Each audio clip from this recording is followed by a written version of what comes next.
öncə bizdə məcburi olan bir neçə biokimyəvi və talisemiya daxil olan testlərimiz var ki, bu bizdə respublikada talisemiyanın çox geniş yayılması nəticəsindədir.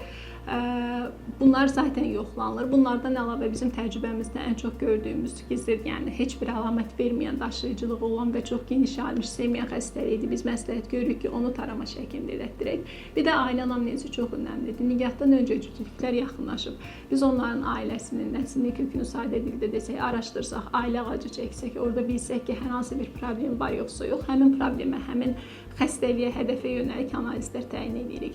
Yox, ailədə hər hansı bir problem olmazsa, genetik bir xəstəlikdən əziyyət çəkən olmayıbdırsa, bu zamanda ölkəmizdə və Qafqazda ən çox yayılmış xəstəliklər var ki, daşıyıcılıq paneli dediyimiz, içində 400-ə 500-ə yaxın gen yoxlanılır. Hansı ki, bu resessiv xəstəliklərdir və onlar bizim özümüzdə daşıyıcılıq olarsa heç bir fəsad verməz. Həmin daşıyıcılıq panelini yoxlayaraq cütlüklərə biz deyirik ki, sizin gələcəkdə hər hansı bir resessiv xəstəlik üçün riskiniz varmı, yoxsa yoxmu?